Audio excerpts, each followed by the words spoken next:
Magandang araw mga kaibigan. Pag-usapan natin ngayon ang isang malungkot na pangyayari sa Armed Forces of the Philippines. Mayroong isolated incident na viral nga ngayon sa mainstream and social media na to me nakakaapekto sa magandang imahe ng Armed Forces of the Philippines. Ito po yung kaso ng isang one-star general na hinarangan ng kanyang promotion ng kanyang wife, at ang malala is tumakbo na sa media, nagpatulong na sa media ang wife na ito at nagpa-interview, at ito medyo nakakalungkot. Panoorin muna natin ang pahayag ng wife ni General Sibilia, posted by Inquirer.net, then magbigay ako ng reaksyon. Ang anak ko po, bunso, ay may special needs. Hindi ko nga po matira sa therapy kasi saan ako kukuha ng pera? Ako mismo, may sakit ako, pero nung ginagawa ko, kailangan kong kumayod. Kailangan kong kumayod para masustentuhan yung mga anak namin. Alam niya yan. Alam niya yan. Dahil nung 2016, siya ang naging dahilan kung bakit ako na-stroke. Akala ko matututo na siya. Hindi pa rin pala, mas lalala pa. Nagpasaklolo na sa media si Tessa Luz Aura Reyes Sevilla na magtungo sa pagdinig ng Commission on Appointments. Kasama niya ang dalawang anak para harangin ang promosyon ng kanyang mister na si Army Brigadier General Ranulfo Sevilla. I think hindi niya deserve maging isang general. Kasi sa aking paniniwala, kung isang general, naintindihan mo ang responsibility. Alam mo ang accountability to the people, accountability to the public. Because your position is a public trust. And we are part of that public. Nagkataon lang na medyo personal level kasi nga, pamilya niya kami. Matagal na kami nagtitiis ng mga anak ko. Sustento, 2,000 pesos. From an AFP officer. Sabi ng ginang, nagdesisyon siyang tapusin na ang pagtitiis dahil sa tila ipinagmamalaki pa ng kanyang mister ang sinasabing pambababae nito. Nagtiis na po kami ng matagal. Ang masakit doon, nilulunok na nga namin yung walang sustento, kulang na sustento. Nakukuha pang mambabae. Hindi lang yun. Nilalagay pa niya sa social media account niya yung mga babae niya. As if iinsultuhin niya kami ng mga anak namin. Para ano? Para magmakaawa ako sa kanya?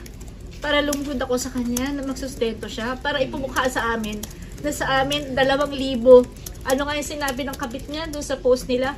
Kawawa ka naman, 2,000 abuloy. Nagpasaklolo na si Reyes Sevilla sa korte na inutusan naman ang kanyang mister na regular na magbigay ng sustento. Kasunod nito ay humingi na din siya ng tulong sa mga opisyal ng Philippine Army. Ngunit sabi niya ay tila sinabihan siya na tali ang kamay ng mga ito dahil ito ay isyung mag-asawa. Pinalabas siya sa mga tao kahit sa AFP na yung si Tessa, sira ulo yan, naghahabol lang ng pera. Wala pa akong kalapatong maghabol ng pera para sa mga anak ko. Does that make me garapan at mukhang pera kung hihingi ako ng sustento sa AFP? Hindi naman siguro kalabisan na tulungan nila ako na ibigay ang dapat para sa mga anak ko, para sa pamilya ko. It has been a very long struggle for me. Lahat na lang ng pinuntahan ko, dead end. Puro sila gentleman's agreement. Ano nangyari sa gentleman's agreement nila? Unang naipagpaliban ang pagsalang ni Sevilla sa CA noong nakaraang linggo. Sa pagharap niya sa CA, nasa isang sulok ang kanyang pamilya at tila hindi naman siya mapalagay. Nagkaroon din ng tagpo na biglang pumalahaw ang batang lalaki nang makitang tumayo ang ama at kinailangan na pakalmahin siya ng ina.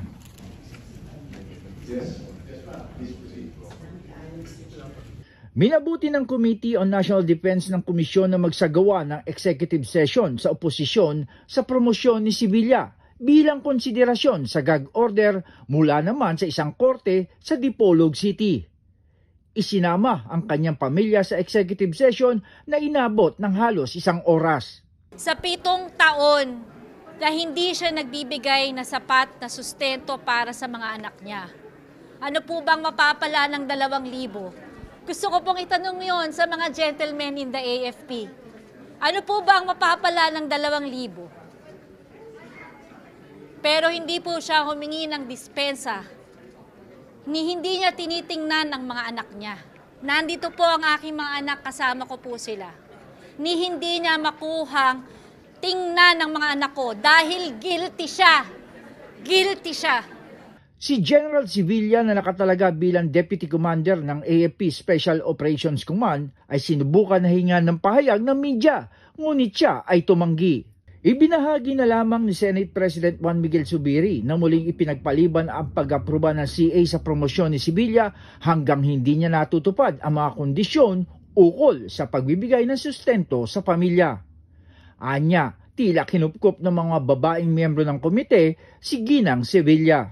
We support the women legislators of this commission who are asking na itong general nga ay in writing na dapat gawin niya ang kanyang tungkulin bilang isang ama sa kanyang mga anak. So, I think the plan is to defer first the appointment until such time na makita po namin yung mga dokumento, of course, clearly signed with affidavit, with notarized affidavits that will be submitted to the AFP for compliance dito sa pagbibigay nga ng sustento sa kanyang mga anak. Sabi na lamang din ni Zubiri na sa pagtupad sa mga responsibilidad sa bayan at mamamayan, dapat ay hindi tatalikuran ng mga nagsisilbi sa gobyerno ang pagiging asawa at magulang. Jan Scosio, Radio Inquirer Online, bayang nagtatanong, mamaya nag-uusisa. Okay, by the way, meron pa pala tayong stock ng dark chocolate. Ito, bagong dating. Pwede pang mag-order. Dito lang kayo mag-text o magtawag. 0916-9000-997. Okay, nakakalungkot. Ito po, isolated incident lang ito. Ang Armed Forces of the Philippines, mula pa nung panahon ni PRRD up to now, one of the most trusted, if not the most trusted institution in government. Bago lang yung Okta Research Survey nagpalabas ng result, 86% ang satisfaction o trust rating ng Armed Forces of the Philippines. Kaya ito lumalabas kasi na kasi general siya tapos pinapabayaan ang pamilya. Tama ang AFP o family matters ito. Wala na silang masyadong magawa kasi nga ang general nagbigay naman ng suporta 2,000 pesos sa dalawang anak ata. So hindi mapilit ng AFP leadership ang general kung yun lang ang ibigay niya. So yun po ang nakakalungkot. To me, sa aking experience, karamihan sa ating mga sundalo are loving, good fathers. Kasi ako, talagang, nung nasa serbisyo pa ako, is hindi ko talaga pinabayaan ang aking pamilya. And yung mga naging sundalo ko, mga kasamahan ko, ganun din. May mga ilan-ilan lang din na ganyan. Kailang, ulitin ko nga, isolated case. Hindi po, okay. Ngayon lang may pumutok na issue tungkol sa AP. Bago ito, wala kayong mabalita ang pangyayari sa armed forces na abuso o talagang professional na po ang ating Armed Forces of the Philippines ngayon. Kaya ko nalulungkot na lumabas itong balita na ito. Kaya nag-vlog ako na isolated lang ito. Wag nating lahatin na ang sundalo nagpapabaya sa pamilya. Ulitin ko, 99% maraming mga sundalo ngayon family-oriented, Kaya nga nagsundalo sila dahil mahal nila ang bayan, of course, mahal nila ang Diyos, bayan at pamilya. Sana ma-resolve na ito. Speaking of the Brigadier General, dahil special forces siya, when it comes to performance of duty, I believe magaling siyang opisyal. Ito lang, nagkaroon lang ng lamat yung kanyang relasyon sa wife. Sana magbigay na, dagdagan na kung ako ang nasa kalagayang ito, dagdagan ko na lang yung suporta. Total, karapatan ng mga bata na masuportahan. So, nakakalungkot po na pangyari. Sana wala nang ganitong lalabas na pangyayari sa Armed Forces of the Philippines.